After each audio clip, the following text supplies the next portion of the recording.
Hello and welcome to our channel Cinescribe. तो दोस्तों, आज हम जो फिल्म डिस्क्राइब करने जा रहे हैं उसका नाम है कांतारा, जो कि कन्नड़ा भाषा की एक्शन थ्रिलर फिल्म है जिसे ऋषभ शेट्टी ने डायरेक्ट किया है। साथ ही वही इस फिल्म के मेन लीड एक्टर भी है और लेखक भी। और ये फिल्म बॉक्स ऑफिस पर खूब धमाल मचा रही है। तो चलिए फिल्म की कहानी शुरू करते हैं। इस फिल्म में 3 अलग अलग जेनरेशन दिखाई गई है, 1875, 1970 और 1990। ये स्टोरी देव शक्ति को दर्शाती है और पुरानी परंपराओं का महत्व दिखाती है। शिव जैसे कैरेक्टर को इसमें गांव वालों के अधिकारों के लिए लड़ते हुए भी दिखाया गया है। अब आगे सन 1847 मूड पर्वत से परमान सागर तक की जगह एक राजा रहता था जिसकी एक पत्नी 2 बच्चे थे। वहीं राजा को खूब प्यार करने वाली प्रजा थी। उस राजा के पास सब कुछ था, खुशियों से भरी जिंदगी थी, पर उस राजा को शांति नहीं। और इस शांति के लिए उसने क्या कुछ नहीं किया। कई मंदिर गया, तीर्थ स्नान किए, दान दक्षिणा की, भोजन खिलाना, सब कुछ किया, पर उसे फिर भी उसकी रातों की नींद और मन दोनों को ही शांति नहीं मिल रही। तब एक तांत्रिक से पूछने पर उस तांत्रिक ने बताया कि उसके पास सब कुछ होके भी इसलिए शांति नहीं है क्योंकि जब तक उसे पिता का आशीर्वाद और माँ की ममता नहीं मिलेगी तब तक उसे शांति का एहसास नहीं होगा। तब तांत्रिक उसे कहता है कि तुम्हें अकेले ही ये ढूंढना होगा। बस राजा निकल पड़ता है और कई तीर्थ स्थल जाता है, कई गुरुओं से मिलता है, लेकिन जब कोई हल नहीं निकलता तो राजा बिना किसी उम्मीद के वापस जाने के बजाय सब कुछ छोड़ छाड़ के जंगल की तरफ निकल जाता है। तभी कुछ घुंघरुओं की आवाज उसे सुनाई पड़ती है और वो उस आवाज की तरफ बस खिंचा हुआ जा रहा था। और वहीं एक पत्थर होता है जहाँ वो रुकता है और अपना शस्त्र दान कर देता है। तभी उसे उस शांति का अनुभव मिल जाता है। वो खुशी बिल्कुल माँ के आशीर्वाद और पिता के प्यार जैसी ही थी। वो देखता है पीछे पूरा गांव उस पत्थर को पूजता है। राजा ने उन लोगों से विनती की और देव को उसे सौंपने को कहा, पर गांव वाले राजा को अपने दैव नहीं देना चाहते थे। तभी खुद दैव आकर उसे बोलते हैं कि वो उसे सुख शांति दे देंगे, लेकिन वो गांव वालों को जमीन देने की मांग करते हैं। अगर उसने वचन तोड़ा तो एक और देव उसे कभी माफ नहीं करे। इस वायदे के साथ राजा देव को अपने साथ पूरे सम्मान से लेकर राज्य वापस लौटता है, सुख शांति के साथ। बस उस दिन से राजा ने अपना वचन निभाया और उसकी लाइफ में सुख शांति लौट आई। अब आया 1970। अब राजा की ही पीढ़ी अब वो जमीन जो गांव वालों को दी थी वो वापस मांगना चाहता है। वो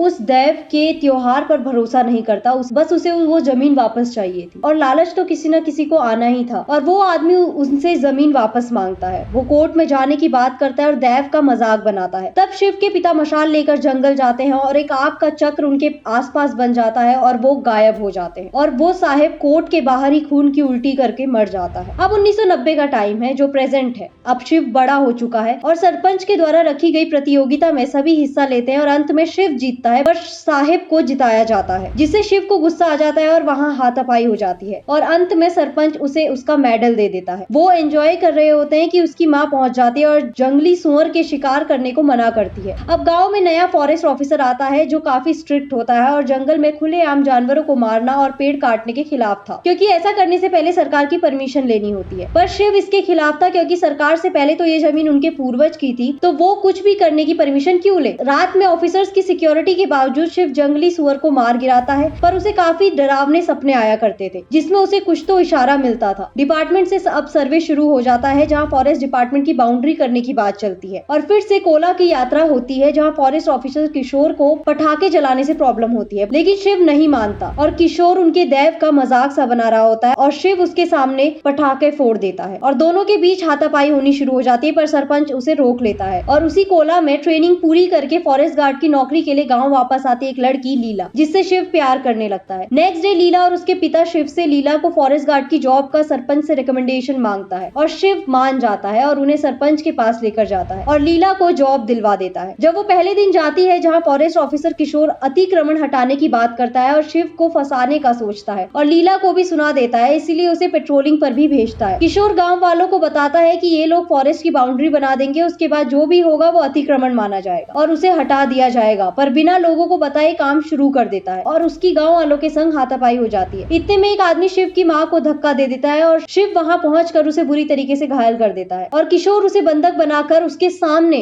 बाउंड्री बनाता है। वहीं पूरे गाँव वाले लीला को बुरा भला कहना शुरू कर देते हैं और लीला जब शिव के लिए खाना लेकर जाती है तो वो भी लीला पर हाथ उठा देता है। अगले दिन सरपंच के यहाँ वकील फिर लोगों की जमीन के कागज देखता है, वहाँ भी शिव हाथ उठा देता है सरपंच के आदमी पे, लेकिन सरपंच शिव का साथ देता है, पर वो भी अपने फायदे के लिए, क्योंकि शिव उसके लिए सब कुछ करता था, उसके गंदे काम में भी उसका साथ देता था। जहाँ दोनों के बीच फॉरेस्ट ऑफिसर को निकलवाने की बात होती है, इतने में जंगल में शिव को कुछ भयानक सा दिखता है। फिर वो और सरपंच दोनों वहाँ से भाग जाते हैं और शिव बीमार पड़ जाता है। अब तो शिव फॉरेस्ट ऑफिसर को और उकसाने के लिए खुलेआम पेड़ काटता है और उनके सामने ही जंगली सुअरों को मारता है। फॉरेस्ट ऑफिसर किशोर उनसे बात करता है और उन्हें वार्न करता है कि अगर उनकी गिनती से एक भी जानवर कम हुआ तो उन पर कार्रवाई होगी। और पेट्रोलिंग में शिव गार्ड्स को भी उनके पीछे भगाता है। हद तो तब होती है जब वो एक बड़ा पेड़ काटते हैं और शिव की इंफॉर्मेशन ऑफिसर किशोर को मिलती है, तो वो उन्हें पकड़ने के लिए गाड़ी लेकर उनके पीछे भागता है, लेकिन पेड़ गलती से ऑफिसर की गाड़ी पर गिर जाता है और वो बुरी तरीके से घायल हो जाते हैं। अब पुलिस शिवा को ढूंढती है और शिव जंगल में छुपा हुआ होता है। शिव अगले दिन जाकर डिसाइड करता है कि वो भी सरेंडर कर देगा और इधर शिव रात भर लीला के साथ रुक कर नेक्स्ट डे सरेंडर करने ही वाला था कि पुलिस उसे पकड़ लेती है और 3-4 धारा लगाकर शिवा को जेल में पहुंचा देती है। सारे गांव वाले दुखी हो जाते हैं, जैसे किसी ने गांव वालों का सुख चैन छीन लिया हो। सबको अब साहिब से ही उम्मीद थी, लेकिन साहिब इसका फायदा उठाता है और गुरुआ को लेकर साहिब गाड़ी में ले जाता है और उसे जमीन दिखाता है और उसे 5 एकड़ की जमीन गिफ्ट करने की बात करता है और उसे बदले देव बन के झूठा नाटक करने को कहता है। जब वो अग्री नहीं करता तो उसे मार कर गाँव में ही फेंक देता है। सभी लोग बेहद नाराज होते हैं। शिवा जब जेल से बाहर आता है, उसे बताया जाता है कि फॉरेस्ट ऑफिसर ने गुरुआ को मारा है, तो शिवा गुस्से में ऑफिसर को मारने निकल पड़ता है। तो बीच में वो रुक कर गांजा फूकता है, जहाँ उसे पता चलता है कि फॉरेस्ट ऑफिसर ने ये सब नहीं किया बल्कि सरपंच ने किया है। बस तब तक सरपंच के गुंडे वहाँ पहुंच जाते हैं और वो शिवा पर हमला कर देते हैं और शिवा सभी को मार डालता है गुस्से में। इधर गाँव में सबको पता चल जाता है कि साहिब बहुत बुरा आदमी है जिसने गाँव वालों की जमीन धोखे से हड़प ली है। फॉरेस्ट ऑफिसर किशोर शिवा के लोगों की हेल्प करता है कि अगर हम इसे रिजर्व फॉरेस्ट बना देंगे